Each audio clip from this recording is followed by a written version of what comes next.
Hello everyone, welcome back to our YouTube channel reaction by Sadia. उम्मीद करते हैं कि आप सब लोग खैरियत से होंगे, एकदम मज़े में होंगे, अपनी लाइफ को खूब इंजॉय कर रहे होंगे। तो आज की वीडियो बहुत ही ज़्यादा इंटरेस्टिंग होने वाली है क्योंकि आज हम एक मोरल स्टोरी पर रिएक्ट करेंगे और फर्स्ट टाइम ऐसी मोरलिस्टिक स्टोरी पर रिएक्ट कर रहे हैं जिसका टाइटल बहुत इंटरेस्टिंग है, सब्र का फल और अल्लाह की रहमत। ये काफ़ी इंटरेस्टिंग होने वाली है। सो बेसिकली बहुत ज़्यादा मोरलिस्टिक कहानी होगी, काफ़ी कुछ इसमें हमें सीखने और समझने को मिलेगा। तो बिना कोई देर किए इस मज़े की रिएक्शन वीडियो को स्टार्ट करते हैं। आप लोगों ने चैनल पे बने रहना है, खूब सारा प्यार दिखाना है और चैनल को सब्सक्राइब करना है, लाइक करना है, शेयर करना है, कमेंट करना है, बेल आइकन पे प्रेस करना है। उससे होगा ये आने वाली हर वीडियो का नोटिफिकेशन आप सबको मिलता रहेगा। तो चलिए बिना कोई देर किए करते हैं वीडियो को शुरू।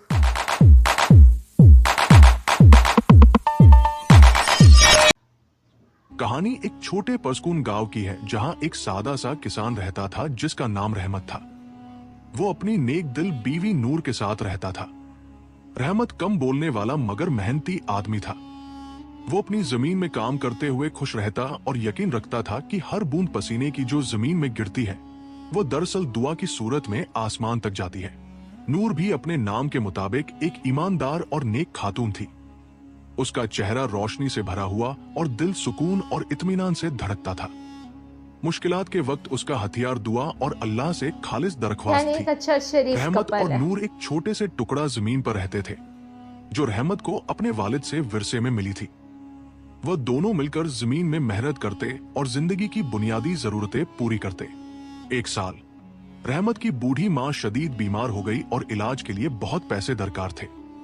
रहमत ने किसी लम्हे की देर किए बगैर अपनी छोटी जमीन जो उसके वालिदैन और दादा से मिली थी बेच दी और सारा पैसा अपनी माँ के इलाज पर खर्च कर दिया। अल्लाह ने उसकी माँ की जान बचाई, लेकिन रहमत का दिल अपनी जमीन से जुदा होने पर बहुत दुख में था। जमीन बेचने के बाद उसके पास सिर्फ थोड़ा सा पैसा बचा जो किसी काबिल जमीन खरीदने के लिए काफी नहीं था। उसके सामने वहीद रास्ता ये था कि वो गांव की मुश्तरका जमीन में से कोई टुकड़ा खरीदे। एक टुकड़ा ऐसा था जिसके करीब कोई किसान कई नस्लों से जाने की हिम्मत नहीं करता था। ये शुमाली किनारे पर वाक़ था और गांव वाले उसे तबाही की जमीन के नाम से जानते थे। जमीन खुश्क, पथरीली और नमक से ढकी हुई थी, यानी उस पे काम जहां सिर्फ करना बहुत कांटे ज्यादा और मुश्किल सांप होने उगते थे। वाला है। गांव के बड़े कहते थे कि ये जमीन जिन्नात की आबाद है और अजल से बदकिस्मत है।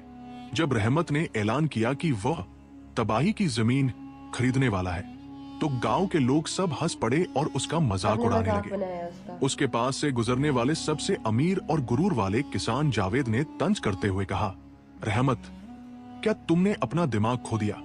तुम जन्नत के टुकड़े बेचकर जहन्नुम की जमीन खरीद रहे हो। तुम पागल हो। गांव के दूसरे लोग भी जावेद के पीछे दौड़कर यही कहा, रहमत पागल हो गया, सोना बेचा और मिट्टी खरीद ली।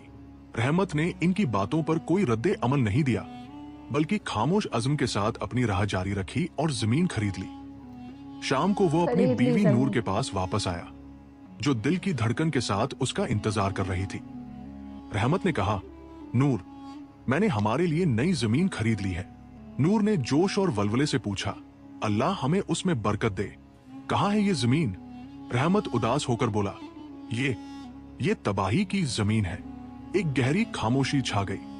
नूर ने अपने थके हुए शौहर के चेहरे को देखा और उसकी आंखों में गहरा गम और अजीम हौसला देखा। उसने न तो उसको इल्जाम दिया न डांटा बल्कि करीब जाकर कहा, कोई जमीन बदकिस्मत नहीं है। जो कुछ अल्लाह ने बनाया है वो सबकी कदर रखता है। तुम मेहनत करो, मोटिवेशन दुआ में मेरा साथ है और रिस्क अल्लाह पर है। हम मिलकर इस जमीन को सुनहरी बनाएंगे इंशाअल्लाह। उनके अल्फाज रहमत के दिल पर मरहम की तरह असर कर गए। अगले दिन सुबह के वक्त वो अपना फास लेकर नई जमीन की तरफ निकल गया। मंजर काफी हौसला शिकन था। जमीन सख्त, बड़ी बड़ी चट्टानों से भरी हुई और नमक की सफेद परत से ढकी हुई थी जो सूरज की रोशनी में चमक रही थी। इस सब के बावजूद रहमत ने हौसला नहीं हारा और काम शुरू कर दिया। वो अपनी नंगे हाथों से कांटे और सख्त पत्थरों को खोदता, यहाँ तक कि उंगलियों से खून निकल आता और सब कुछ एक बड़े ढेर में जमा करता। फिर वो अपने फास से सख्त जमीन पर मारने लगता। कभी कभार फास ऐसे पलटता जैसे वो लोहे पर मार रहा हो। रहमत सूरज निकलने से लेकर थुरूब होने तक लगातार काम करता। सिर्फ थोड़ा सा पानी पीने और नमाज पढ़ने के लिए रुकता। रोजाना जावेद और गांव के लोग उसके पास गुजरे और उसे देखकर सर हिलाते और हंसते। जावेद ऊंची आवाज में सबको सुनाने के लिए कहता, देखो देखो, पागल जमीन को हलाने की कोशिश कर रहा है, शायद इस जमीन से सोना उग जाए। जावेद तो पहले ही बहुत रहमत against उनकी तंज भरती आया था बातें जब उन्होंने सुनता, ऐलान दिल किया था। टूटता, मगर वो अपनी बीवी नूर के अल्फाज याद करता और हौसले के साथ दोबारा काम में लग जाता। नूर का अपना भी जद्दोजहद था। जैसे ही रहमत खेत में निकलता, वो अपनी दुआ की गुजरगाह बिछाकर हाथ उठाती। उसकी नमाज महज अल्फाज नहीं थी, बल्कि दिल की गहराइयों से निकलती थी। वो रोती और दुआ करती, ए अल्लाह, तो जिंदा को मुर्दा से निकालता है और मुर्दा को जिंदा से। तो कहता है हो जा, और वो हो जाता है। तो देखता है मेरे शौहर की मेहनत और पसीना जो ये जमीन सैराब कर रहा है। ए रब, इस जमीन से उसे फसल अता फरमा, उसके पसीने को मीठे पानी में बदल दे और हमारे सब्र का नतीजा अच्छा मोटिवेट फरमा। किया। हाँ, फिर ए उसके अल्लाह, बाद जो है वो हमारी दुआएं उम्मीदें भी न जारी मायूस रही। कर। एक महीने तक यही सिलसिला जारी For रहा। 1 month। रहमत के जिस्म को शदीद थकन हो गई, हाथों में जख्म और दर्द था, मगर जमीन वैसी की वैसी सख्त और बंजर रही। एक रात वो घर वापस आया मुकम्मल आज थकन हिम्मत के हारी साथ हुई है। हाँ। और यास के आलम में खुद को अपनी गलीच पर डाल दिया। कहा, हमारा हार गया नूर, ये जमीन हमारे लिए जवाब नहीं दे रही। वो ठीक कहते थे, ये वाकई बदकिस्मत जमीन है। नूर ने आंखों में आंसू और ईमान के साथ उसकी तरफ देखा और कहा, वो नहीं हारा जो अल्लाह के साथ हो। तुमने पूरे महीने अपनी मेहनत इस जमीन में डाली और आज रात मैं उसे अपनी दुआ और आंसू से सैराब करूंगी। मायूस न हो रहमत। रात के सबसे अंधेरे पहर के बाद सुबह का उजाला नुमायान हुआ। उस रात नूर ने पूरी रात दुआ में गुजारी, सजदों में रोती रही और पुरानी गुजरगाह पर आंसू बहाकर उम्मीद का दरिया बना दिया। वो अल्लाह से दुआ करती और मोजज़ा तलब करती कि शौहर की कमजोरी पर रहम हो और उसके दिल की हिम्मत बढ़े। सुबह की अजान के वक्त उसे अजीब सुकून महसूस हुआ और थोड़ी देर के लिए मॉर्निंग नींद हो आ गई गई। और वो सो गई। ख्वाब में उसने एक हैरत अंगेज मंजर देखा। किसी ने उसे देखा और कहा, शौहर को कहो कि वो अपनी फास लेकर जमीन के मध्य में मौजूद बड़ी चट्टान पर मारे, बड़ी जो वाली ऊंट की चट्टान शक्ल पे। की है। उसके नीचे निजात की कुंजी छिपी है। के नूर जागी, दिल जोर से धड़क रहा था और रहमत को जगाया। उसने ख्वाब की बात बताई। रहमत तकरीबन हर उम्मीद खो चुका था और यास भरा बोला, नूर, मैंने उस जमीन का हर हिस्सा खोद लिया, सिर्फ पत्थर और नमक मिला। नूर ने उस पर ईमान और हौसले के साथ जोर दिया, ये अल्लाह की तरफ से ख्वाब है रहमत, बराहे करम आखिरी बार कोशिश करो। नूर की पुख्ता यकीन दहानी और उसकी आंखों में झलकती रोशनी ने रहमत को इनकार करने न दिया। उसने फास अपने कंधे पर उठाया और बगैर किसी हिचकिचाहट के अपनी जमीन की तरफ बढ़ गया। सूरज तुलुओ हो रहा था और अपनी सुनहरी शुआएं बंजर जमीन पर डाल रहा था। वह चलता रहा यहां तक कि खेत के दरमियान मौजूद बड़ी चट्टान तक पहुंचा, जो वाकई ऊंट की शक्ल की थी। वह पहले भी उसे हलाने की कोशिश कर चुका था, मगर नाकाम रहा था। उसके सामने खड़ा होकर उसने कहा, यह मेरी आखिरी कोशिश है। उसने फास को अपनी सारी ताकत के साथ उठाया और चट्टान के नीचे मारा। जिस लम्हे फास चट्टान से लगा, एक हैरत अंगेज वाकया हुआ। फास वापस नहीं पलटा, बल्कि चट्टान दरमियान से फट गई। ओह, फटने की जगह से एक गहरा धड़कने जैसा सौत निकला, जैसे जमीन के अंदर से आ रहा हो।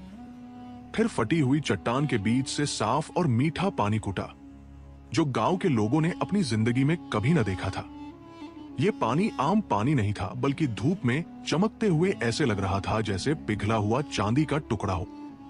पानी जोर जोर से बहने लगा, जमीन को न यानी नृत्य कर रहमत रहा की था, मेहनत बल्कि और सब्र मोहब्बत जो है और वो नरमी अब से फल सैराब कर उसका रहा था। निकलना शुरू हो गया। नमकज़दा मिट्टी से गुजरता और दरारों में जाकर जमीन को तर कर देता। जहां भी पानी पहुंचता, जमीन फौरन जवाब देती और छोटे सब्ज पौधे लम्हों में उगने लगते। जमीन अपनी अंदर छिपी जिंदगी के बीजों को बाहर लाने के लिए बस पानी के लम्स का इंतजार कर रही थी। रहमत खुशी से चल पड़ा और गांव की तरफ दौड़ते हुए बुलंद आवाज में पुकारा, पानी, मेरे खेत में पानी फूट पड़ा। गांव वाले जल्दी से निकले, सबसे आगे जावेद, और सोचा कि शायद रहमत पागल हो गया है। लेकिन जब वह तबाही की जमीन पहुंचे तो हैरत से जमे रह गए। उन्होंने अपनी आंखों से देखा कि नदी का पानी बह रहा है और बंजर जमीन एक शादाब बाग में बदल गई है। रहमत जमीन पर गिरकर अल्लाह का शुक्र अदा करने लगा और पानी से पीकर अपनी थकन दूर करता रहा। उसी लम्हे उसकी बीवी नूर खुशी के आंसू बहाते हुए आई और रहमत को गले लगाया। दोनों मोजज़ा देखकर हैरान रह गए, जो मेहरत, सब्र और दुआ से मुमकिन हुआ था। जावेद ने नदी की तरफ देखा, आंखों में हसद और कीना भर गया। सोचा, ये पागल किसान कैसे इतनी बरकत हासिल कर सकता है? ये बदकिस्मत जमीन कैसे इतना पानी दे सकती है? उसके जहन में लालच आया। ये पानी सिर्फ उसका हक नहीं, ये गांव की जमीन है और पानी सबका है। अगले दिन जावेद ने गांव के लोगों को जमा किया और कहा, रहमत ने नदी पर कब्जा कर लिया है, लेकिन ये सबका हक है। उन्होंने बोला, हमें पानी लेना चाहिए ताकि हमारी खेतियां भी सैराब रहमत को कोई हो, जो दिक्कत नहीं खुश्क होगी साली से देने तबाह हो गई है। सब लोग रहमत के पास गए और दरख्वास्त की कि वो अपनी नदी से पानी के चैनल खोल दे ताकि उनके खेत भी सैराब हो। रहमत, जो दिल से नेक और सखी था, ने हिचकिचाया और कहा, ये अल्लाह का रिज्क है, सबके लिए है, जो चाहते हैं ले ले। किसानों ने पानी के चैनल खोले और नदी का पानी उनके खेतों में बहना शुरू हो गया। लेकिन हैरत अंगेज बात यह थी कि पानी जमीन के हक में बाकी रहते हुए अपनी हुदूद से बाहर जाने नहीं देता था।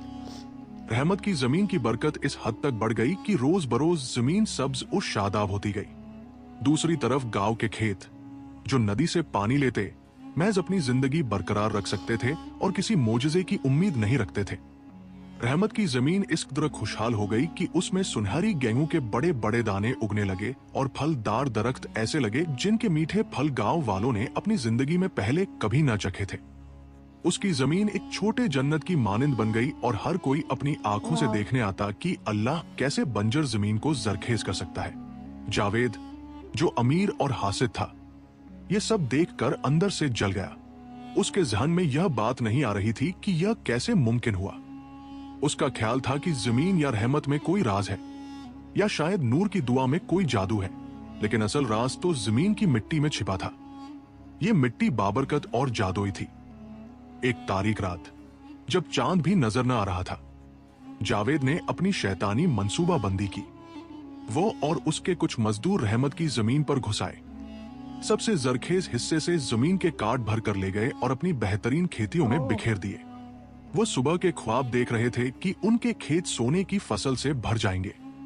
अगली सुबह रहमत ने जैसे ही अपनी जमीन की तरफ कदम बढ़ाया, देखा कि चोरों ने जमीन में एक बड़ी गढ़ाई छोड़ दी है। उसे शदीद दुख हुआ, लेकिन वह दुख सिर्फ मिट्टी के लिए नहीं, बल्कि उन दिलों के लिए था जो हसद में अंधे हो गए थे। उसे किसी से पूछने की जरूरत नहीं पड़ी, वह जान गया कि यह काम किसने किया।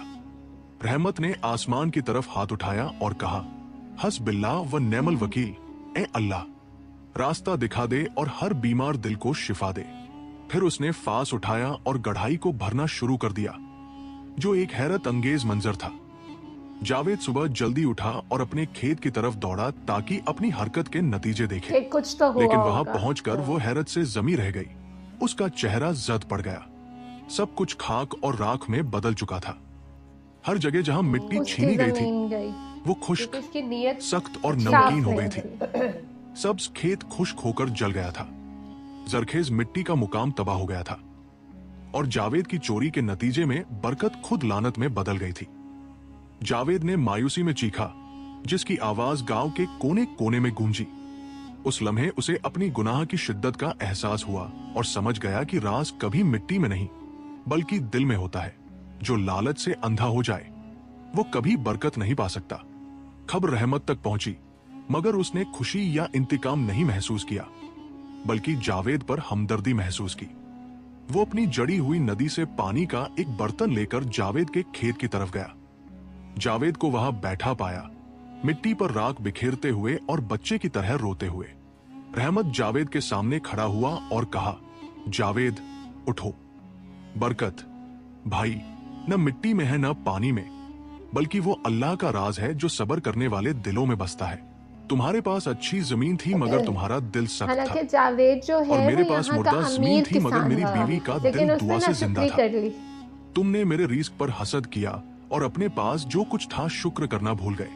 फिर रहमत ने नदी का पानी जावेद की जमीन के एक छोटे हिस्से पर डाला और हैरत अंगेज तौर पर सिया राख में से एक छोटा सा सब्ज पौधा उगाया।